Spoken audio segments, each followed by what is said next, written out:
미국 주식 통해서 우리 장의 투자 포인트 짚어보겠습니다. 한국투자증권 김권진 팀장 자리해 주셨습니다. 어서 오세요. 네, 안녕하십니까? 네, 미국 시장은 이 공매도 일부 투기성 종목들로 매수세가 유입되면서 시장 전반적으로 크게 하방 압력 받았습니다. 3대 지수 모두 2% 안팎의 하락세 보였는데요. 자세한 시장 상황 첫 번째 이슈부터 얘기 나눠보도록 하겠습니다. 금요일장에 빵주들도 일제히 하락했는데 전반적으로 대형 IT 기술주에 대한 규제 우려가 불거지고 있습니다. 이미 지난해 말부터 유럽연합에서 이 IT 기술주에 대한 법안을 추진하는 움직임이 시작되고 있고 이제는 또 OECD에서도 디지털세에 대한 논의에 박차를 가하고 있는 상황인데 사실 우리가 이 바이든 정부에 대해서 가장 우려했던 부분이 대형 IT 기술주에 대한 규제에 대한 부분인데 이 부분에 대해서는 어떻게 보시나요?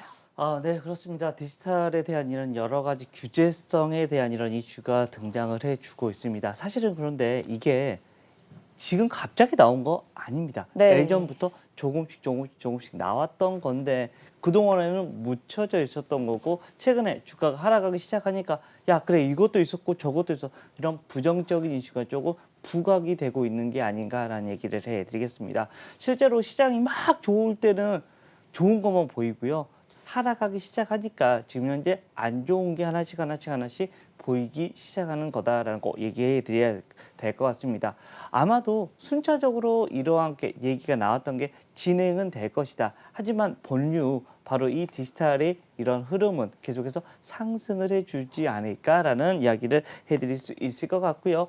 아마도 다시 한번 뭐 상승의 물결을 타겠지만 당분간은 조금 쉬었다 가는 분위기가 연출이 될 것 같다라는 거 안내해드리겠고요. 우리나라의 대표적인 여기 관련된 주식들 바로 카카오와 네이버에 대한 흐름, 좀 중장기적인 흐름을 가지고 좀 분할 매수의 이런 흐름으로 가자. 물론 오늘은 아직은 참아주세요라고 판단하시면 될 것 같고요. 조금의 시간이 지나고 나고 어느 정도의 바닥권이 잡히기 시작하면 가장 먼저 여러분들이 손이 가야 되는 라인들이 바로 이쪽 라인이라는 것은 다시 한번 생각해 볼 필요가 있다라는 얘기 드리겠습니다. 네, 여기에 제니 옐런 재무장관도 이 디지털세에 대한 긍정적인 입장을 밝힌 것이 대형 IT 기술주에게는 악재일 것 같은데요.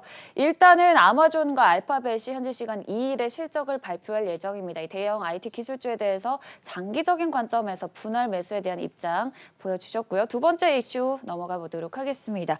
또 미국에서 이제 여행 관련주도 일제히 하락했는데요. 이미 프랑스는 국경을 봉쇄했고요. 글로벌 시장 전반적으로 다시금 이 코로나에 대한 우려가 계속해서 커지고 있는 상황이거든요. 네, 그렇습니다. 백신이 나오면서 실제 뭐 장밋빛 미래가 돌아오고 있는 게 아니야라는 이런 생각을 했었습니다. 하지만 생각보다는 이게 점점 늦어지고 있다라는 겁니다. 화이자도 그렇고 지금 현재 모더나도 그렇고 지금 현재 막 계약을 받아서 언제까지 제공해 줄게라고 얘기를 많이 했다. 하지만 이게 계속해서 야 잠깐만 좀 물량 좀 줄이자라고 하면서 생산이 따라가지 못하는 분위기가 계속해서 연출이 되고 있는 것이다라는 얘기를 해드리겠습니다. 실제적으로 이렇게 되면 우리가 일상으로의 복귀가 조금 더 늦춰져야 된다. 우리가 예상하고 있었던 3분기를 많이 예상을 했었다. 그런데 지금 현재 분위기로 보면 4분기로 넘어갈 확률이 높을 것 같고요. 전 세계 정도로 보면 올 한 해도 조금은 잠시 쉬어가는 한 해가 또 진행이 될 것 같다라는 얘기를 해드리겠습니다. 그러한 이슈들 때문에 가장 먼저 여러분들이 생각해 왔었던 바로 여행이나 이러한 이슈들이 조금은 좀 더 미뤄질 확률이 높아지고 있다는 겁니다. 이러한 이슈들 때문에 바로 여행 관련된 주식들 실제 올 하반기 때부터는 다시 여행이 시작이 될 거야 라는 이런 이슈들 때문에 항공주들 그리고 여행 관련된 주식들이 상당폭 이런 반등이 나왔었던 게 사실이었는데요. 다시 한번 좀 주가가 하락을 할 수 있는 분위기로 좀 연출이 된다. 물론 장기적으로 보면 괜찮을 거다. 하지만 여러분들 뭐 사자마자 빠지기 시작하면 열 받잖아요 라는 거 이건 어쩔 수 없으니까 조금은 한 발짝 물러나서 이런 여행 관련된 주식들 뭐 대한항공, 아시아나항공, 하나투어 같은 종목들을 바라보셔야 될 것 같다라는 얘기 드리겠습니다. 네, 일단 올 한 해까지는 여행 관련주들 보수적인 전망을 말씀해 주셨는데요. 그래도 노바백스가 임상 결과 영국발 변이에도 86% 정도 임상 효과를 보였다는 점, 그리고 이후 60% 정도 급등했다는 점을 봤을 때는 백신 개발 도발에 있어서 계속해서 우리가 기대해 볼 만한 포인트인 것 같습니다.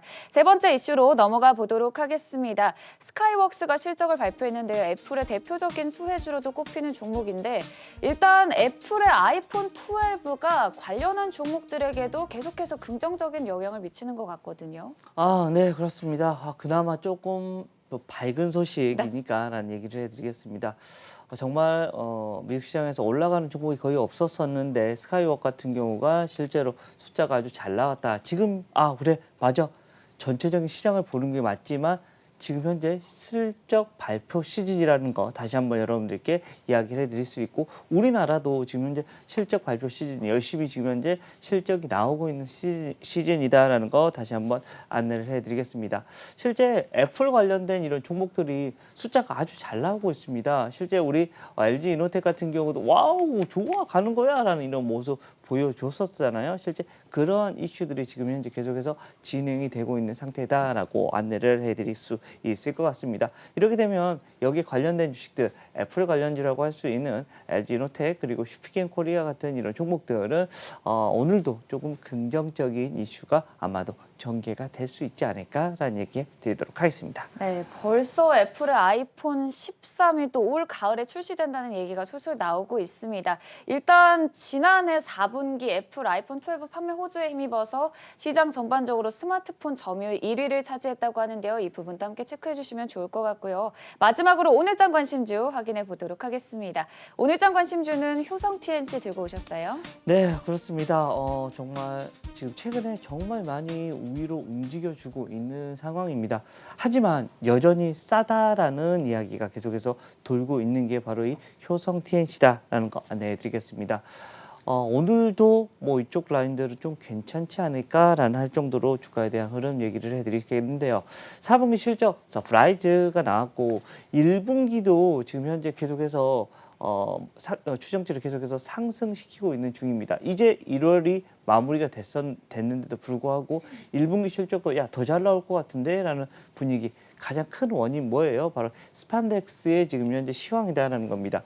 스판덱스의 지금 현재 시황은 아주 초호황입니다. 그런데 공급할 수 있는 이런 것이 줄어들고 있다는 것. 더 이상 추가적인 증설이 일어나지 않는다라는 겁니다. 그러면 수요 측에서 계속해서 내가 돈 더 줄 테니까 놔줘 하는 사람들은 지금 현재 계속해서 줄을 서시오라고 이런 분위기가 형성이 되고 있는 모습이고요. 그런 이슈에서 계속해서 공급자 측면인 바로 이 효성 TNC 같은 경우는 주가의 흐름이 아직도 싸다라는 이런 분위기가 형성이 되고 있는 것 같습니다. PER 밸류 같은 경우도 여전히 너무 싼 이런 밸류로 지금 현재 진행이 되고 있다 보니까 주가의 흐름이 한 단계 더 레벨업이 가능해질 수 있지 않을까라는 이런 기대를 해볼 수 있을 것 같다라는 얘기 드리겠습니다. 네, 아직까지도 상당히 저평가됐다. 오늘장 관심주 효성 TNC 말씀해 주셨습니다. 지금까지 한국투자증권 김권진 팀장이었습니다. 고맙습니다. 네, 감사합니다.